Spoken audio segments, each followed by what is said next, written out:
भगवान श्री राम और उनके परम भक्त हनुमान जी का संबंध भक्ति, समर्पण और शक्ति का वह अद्भुत संगम है जो सदियों से मानवता का मार्गदर्शन कर रहा है। ये कहानी केवल एक स्वामी और सेवक की नहीं, बल्कि दो आत्माओं के अटूट मिलन की है। मिलन की बेला।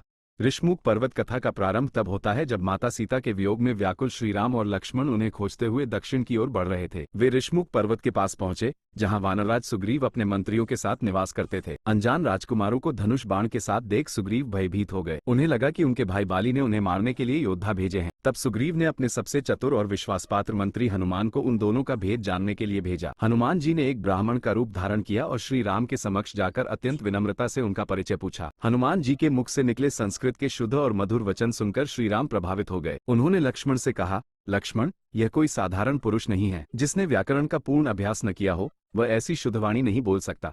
जब हनुमान जी को ज्ञात हुआ कि उनके सम्मुख साक्षात भगवान विष्णु के अवतार श्री राम खड़े हैं, तो वे उनके चरणों में गिर पड़े। उन्होंने अपना असली रूप प्रकट किया और अपने आराध्य को पहचान लिया। यहीं से उस मित्रता और भक्ति की नींव पड़ी जिसने इतिहास बदल दिया। अटूट विश्वास और लंका गमन। सीता माता की खोज के दौरान जब यह निश्चित हो गया कि वे रावण द्वारा लंका नगरी ले जाई गई हैं, तब विशाल समुद्र को लांघने की चुनौती सामने आई। जामवंत जी ने हनुमान जी को उनकी सोई हुई शक्तियों का स्मरण कराया। राम नाम का संबल लेकर हनुमान जी ने एक ही छलांग में समुद्र पार कर लिया। लंका में हनुमान जी की भेंट जब माता सीता से हुई, तो माता को पहले विश्वास नहीं हुआ कि एक छोटा वानर श्रीराम का दूत हो सकता है। तब हनुमान जी ने श्रीराम द्वारा दी गई पहचान, मुद्रिका, अंगूठी उन्हें दी। माता सीता की व्याकुलता और हनुमान जी की सांत्वना के बीच जो संवाद हुआ, वह भक्ति की पराकाष्ठा है। जब हनुमान जी ने अक्षय कुमार का वध किया और रावण की सभा में अपनी पूंछ से ऊंचा आसन बनाया, तो उन्होंने रावण को चेतावनी दी, राम विमुख हाल तुम्हारी वैसी ही होगी जैसे बिना जल के मछली की होती है। हनुमान जी ने पूरी लंका को जलाकर यह सिद्ध कर दिया कि राम का एक भक्त पूरी दानवी शक्ति पर भारी है। लक्ष्मण प्राण और संजीवनी बूटी। युद्ध के दौरान जब मेघनाद के शक्ति बाण से लक्ष्मण मूर्छित हो गए,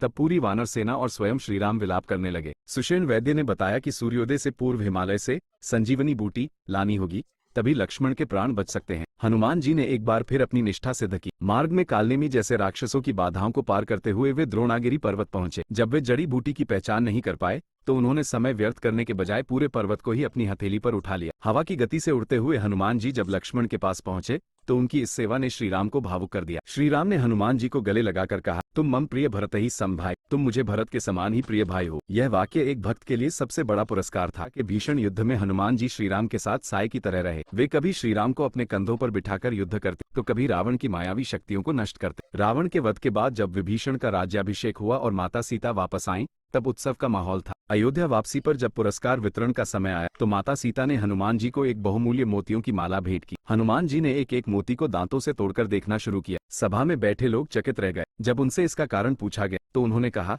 जिस वस्तु में मेरे राम का नाम न हो, वो मेरे किस काम की। जब लोगों ने उपहास किया कि क्या आपके शरीर में भी राम है, तब हनुमान जी ने अपनी छाती चीर कर दिखा दी, जहां हृदय में साक्षात श्रीराम और माता सीता विराजमान थे। ये दृश्य देखकर पूरी सभा स्तब्ध रह गई और श्रीराम की आंखों में प्रेमाश्रु आ गए। भक्ति का अमर स्वरूप श्रीराम के बैकुंठ प्रस्थान का समय जब आया, तो हनुमान जी अत्यंत दुखी हुए। वे भी उनके साथ जाना चाहते थे, किंतु श्रीराम ने उन्हें आदेश दिया कि वे पृथ्वी पर रहकर धर्म की रक्षा करेंगे और जहाँ कहीं भी राम कथा होगी, वहाँ हनुमान अदृश्य रूप में उपस्थित रहेंगे। यही कारण है कि आज भी माना जाता है, यत्र यत्र रघुनाथ कीर्तन तत्र तत्र कृतमस्तकांजलि, अर्थात जहाँ जहाँ भगवान राम का संकीर्तन होता है, वहाँ हनुमान जी हाथ जोड़कर अश्रुपूरित नेत्रों के साथ उपस्थित रहते हैं। निष्कर्ष, राम और हनुमान की कहानी हमें सिखाती है कि शक्ति का सही उपयोग सेवा में है। हनुमान जी के पास असीम बल था, लेकिन वे सदैव राम काज के लिए तत्पर रहे। उनमें अहंकार का लेश मात्र भी नहीं था। श्रीराम ने भी हनुमान को कभी सेवक नहीं, बल्कि अपना अंश माना। ये संबंध हमें प्रेरणा देता है कि यदि लक्ष्य नेक हो और मन में समर्पण हो, तो इंसान समुद्र लांघ सकता है और पहाड़ भी उठा सकता है। श्रीराम मर्यादा के प्रतीक हैं, तो हनुमान जी उस मर्यादा की रक्षा करने वाली अजेय शक्ति और निस्वार्थ प्रेम के